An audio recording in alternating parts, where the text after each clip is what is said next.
Hello internet, my name is Lave and I feel like I am the last person in the world to watch Moonlight. Now I hate to start off this review with a bit of a rant, but this film has been out in the US for months and we've only just got it on wide release over here in the UK and it still isn't at my local cinema. I had to travel further afield and I'm very lazy. The point is there's so many positive reviews and Oscar buzz about this film and I really wanted to find out if all of it is warranted, and it is. It's just, why did we get it so late? Ugh. So Moonlight is directed by Barry Jenkins, who co-wrote it with Alvin McCraney, and it tells the story of a very shy boy called Jerome who lives in a very rough neighborhood in Florida, and it literally follows him through 3 pivotal moments in his life. In fact, this film is divided up into 3 chapters. The first chapter is called Little, the nickname that he has as a little boy, and follows him when he's around 8 or 9. The second chapter is called Jerome and picks up with him as a teenager,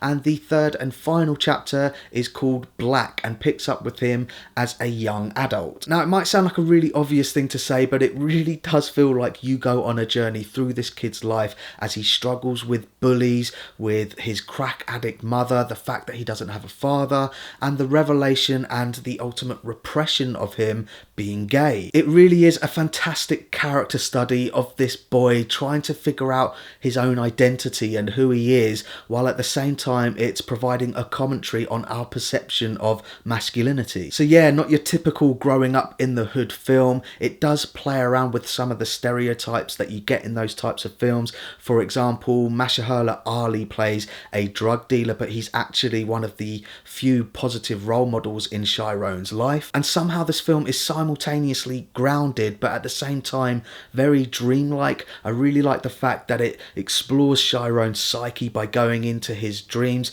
Some of the dream sequences in this I thought were extremely effective. And there's also a running theme of water throughout this film. In fact, I think it's actually about baptism. Whenever Jerome goes through a transitional period in his life, it's always accompanied with a shot of him in water or being dunked in water. And the cinematography is simply jaw-dropping. I talked about how this isn't your stereotypical growing up in the hood film. It's so colourful and vibrant and full of energy. It's gorgeous. And the way that Barry Jenkins uses his camera is so inventive, whether it's a handheld shot or from a fixed position.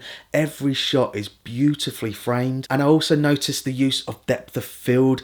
Everything about this film is focusing in on its characters. This is a character-driven film. And for that you need terrific performances, and for me, my money is on Mahershala Ali getting the Best Supporting Actor role. He is absolutely terrific in this film. As I alluded to earlier in my review, he plays a positive role model to Jerome as a young boy. There are a couple of scenes with his character where he has moments of realization, and I was like, wow, that is terrifically acted. And the same can be said with Naomie Harris. I absolutely think her Oscar nom is deserved. I'm not sure if she's gonna win it, but not bad for 3 days work. Yeah, it's a fantastic performance. There are a couple of moments where I was like, oh my god, she's scary as hell, but then later on in the film she completely broke my heart. In fact, all of the acting across the board is fantastic in this. I think it is such a shame that the 3 actors playing Jerome at every stage of his life can't get a collaboration Oscar or something. I guess you can't really nominate one without acknowledging the other, but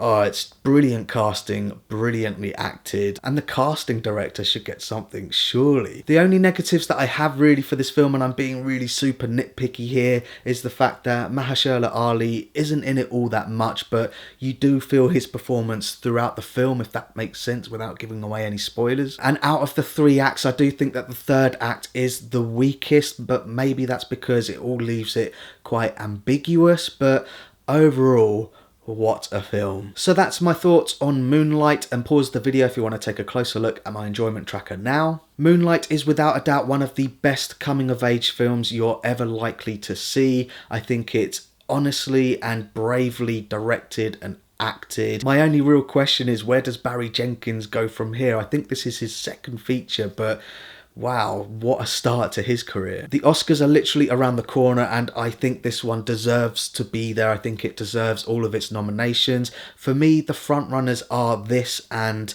Manchester by the Sea, and then La La Land. I would hope that this one wins in the Best Actors categories and the screenplay, and maybe even the cinematography as well. It's going to be really interesting to see who comes out on top. I'm sure it's going to be La La Land, but we'll see. So thanks very much for watching my review of Moonlight. I really do appreciate it. If you can, give this video a like, and don't forget to share the lave. Who is you, Sharon?